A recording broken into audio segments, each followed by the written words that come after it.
ඊළඟ ඉංග්‍රීසි පාඩමට ඔයාලා හැමෝම ආදරයෙන් පිළිගන්නවා.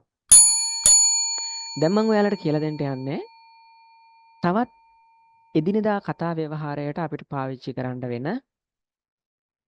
පැටර්න් එකක් ගැන. මග බලාගෙන ඉන්නේ. අපි අනන්තවත් මේ වගේ වාක්‍ය සිංහලෙන් කතා කරනකොට ඕන තරම් පාවිච්චි කරනවා. ඒක කොහොමද ඉංග්‍රීසියෙන් කියන්නේ කියන එක තමයි අද මම ඔයාලට කියලා දෙන්න බලාපොරොත්තු වෙන්නේ. ඔන්න ඔය වාක්‍ය ඛණ්ඩය ඉංග්‍රීසියට පරිවර්තනය කරද්දී looking forward to කියන වාක්‍ය ඛණ්ඩය පාවිච්චි වෙනවා ඉංග්‍රීසියෙන්. looking forward to පාඩමට යන්න කලින් පරණ දැනුම චුට්ටක් මතක් කරගනිමු. සබ්ජෙක්ට් එකත් එක්ක be verb එකක් use වෙනවා නම් මෙන්න මේ විදිහට තමයි be verb එක use වෙන්නේ. මේක මම අනන්තවත් මීට කලින් පාඩම් වල ඔයාලට කියලා දීලා තියෙනවා.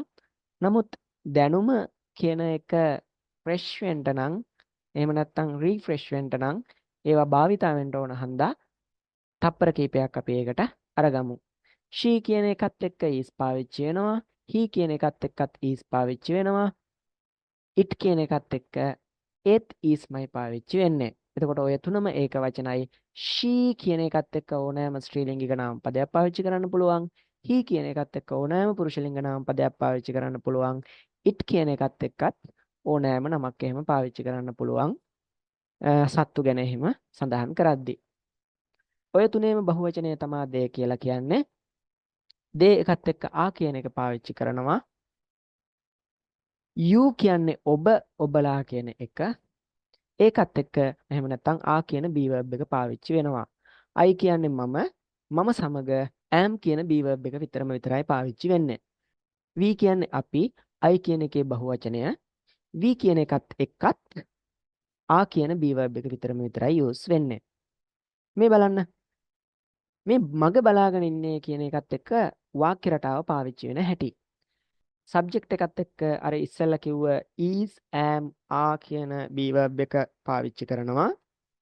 ඊට පස්සේ අර අපි මුලින් ඉගෙන ගත්ත මග බලාගෙන ඉන්නේ කියන looking forward to කියන වාක්‍ය ඛණ්ඩය පාවිච්චි කරනවා. ඊට පස්සේ තමයි ක්‍රියාපදය තුන්වන ස්වරූපයෙන් තියන්නේ. හැබැයි හොඳට මතක තියාගන්න ඕන කාරණාවක් තියෙනවා මෙතෙන්දී. මෙතන මේ ක්‍රියාපදය තුන්වෙනි ස්වරූපයෙන් තියනවා කියලා කියන්නේ මෙතන මේ ක්‍රියාපදයක් විදිහට නෙවෙයි පාවිච්චි වෙන්නේ. මේක නාම පදයක් විදිහට. එහෙම නැත්නම් ජරන්ඩ් එකක් විදිහට, භාව ක්‍රියාවක් විදිහට. එහෙමත් නැත්නම් ක්‍රියානාමයක් විදිහට. ඒක උදාහරණ දෙද්දී ඔයාලට හොඳටම තේරෙයි. ඊට පස්සේ ඔය වාක්‍ය රටාවෙම ක්‍රියාපදය තුන්වන ස්වරූපයෙන් තියනවා වෙනුවට ඒක වර්තමාන කාල බහුවචන ක්‍රියා ස්වරූපයෙන් තියන්න පුළුවන්. උදාහරණ කියනකොට ඔයාට ඕක හොඳට පැහැදිලි වේවි. අපි බලමු දැන් උදාහරණ ටිකකට. මෙන්න පළවෙනි උදාහරණය. වාසනා ඔයාව හම්බ වෙන්න මඟ බලාගෙන ඉන්නේ. මෙතන හම්බ වීම කියන එක තමයි නාම පදයක් විදිහට පාවිච්චි වෙන්නේ. ක්‍රියා නාමයක් විදිහටයි ඒක පාවිච්චි කරන්නේ. එහෙනම් කොහොමද කියන්නේ?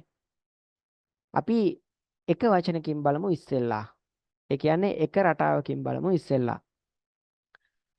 තියරියේ chart දෙකක් කියලා දුන්නනේ මං. එහෙම නැත්නම් තියරියේ pattern දෙකක් කියලා දුන්නනේ මං. ඒ pattern දෙකෙන් එක රටාවක් බලමු ඉස්සෙල්ලා. වාසනා නම් වාසනාමයි. ඊට පස්සේ be verb එක පාවිච්චි වෙනවා is. ඊට පස්සේ අර අපි බලාපොරොත්තු වෙන වාක්‍ය ඛණ්ඩය පාවිච්චි කරනවා looking forward to. ඊට පස්සේ ing ස්වරූපයෙන් පාවිච්චි කරනවා gerund එකක් විදිහට. එහෙම නැත්නම් ක්‍රියානාමයක් විදිහට ක්‍රියාපදේ. මේකේ තියෙන ක්‍රියාපදේ තමයි හම්බ වෙනවා කියන එක. එහෙනම් meet කියන එක ing ස්වරූපයෙන් තිබ්බහම meeting. වාසනා is looking forward to meeting ඔයාව you. වාසනා is looking forward to meeting you. ඔන්න පළවෙනි ක්‍රමය. දෙවෙනි එකට යන් අපි. වාසනා is looking forward to meet you. හරි ලේසි. මං හිතනවා ඔයාට මම මේ කියපු පුංචි උදාහරණය තේරෙන්නේ නැති කියලා. අපි යන් දෙවෙනි උදාහරණයට. සැලසුම් කරනවාට කියන්නේ plan. ඒක තමයි ක්‍රියාපදය. හැබැයි අපි මේක පාවිච්චි කරන්න ඕනේ නාම පදයක ස්වරූපයෙන් කියලා මම ඔයාලට කිව්වා. සැලසුම් කිරීම කියන එක. එහෙනම් planning වෙන වාක්‍ය කොහොමද හදන්නේ? The manager is looking forward to planning this project. The manager is looking forward to planning this program. හරි. තුන්වෙනි උදාහරණයට යනවා. කුමාර ඔයත් එක්ක කතා කරන්න මග බලාගෙන ඉන්නේ. හරි ලේසියි. කතා කරනවට කියන්නේ talk. ඒක අපි ක්‍රියානාමයක් විදිහට පාවිච්චි කරනවා කතා කිරීම කියන එක. කුමාර is looking forward to talking with you. Kumara is looking forward to talking with you. ඊළඟ උදාහරණය බලමු. විදුහල්පති ඔයත් එක්ක වැඩ කරන්න මග බලාගෙන ඉන්නේ. විදුහල්පතිතුමාට කියන්නේ the principal කියලා.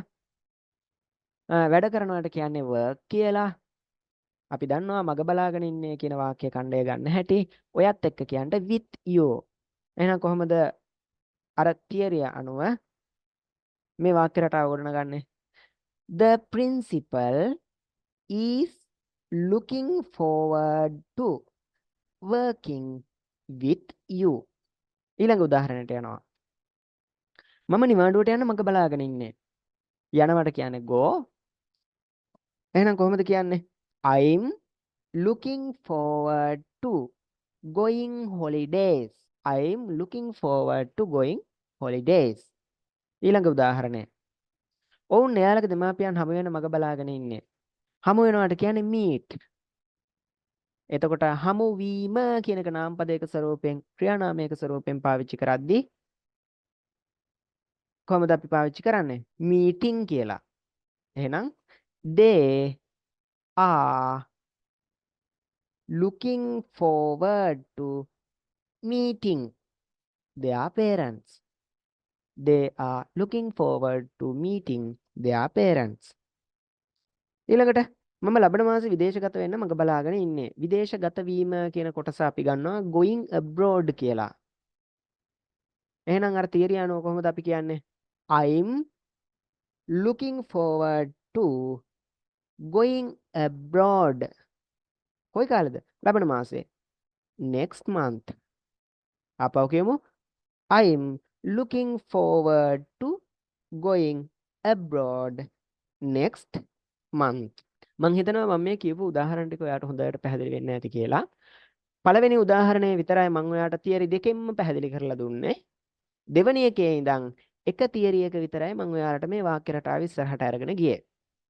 මේක හොඳට ප්‍රැක්ටිස් කරද්දී ඔයා තනියෙන් දෙවෙනි තියරිය කොහොමද ඇප්ලයි කරන්නේ කියන එක පුරුදු වෙන්න. ඊට පස්සේ ඔයාටත් හොඳ ඉංග්‍රීසි දැනුමක් එකතු කරගන්න පුළුවන් වේවි. මෙන්න මේ විදිහට තමයි මේ ව්‍යාකරණ රටාව පොත්පත්වල පාවිච්චි වෙන්නේ.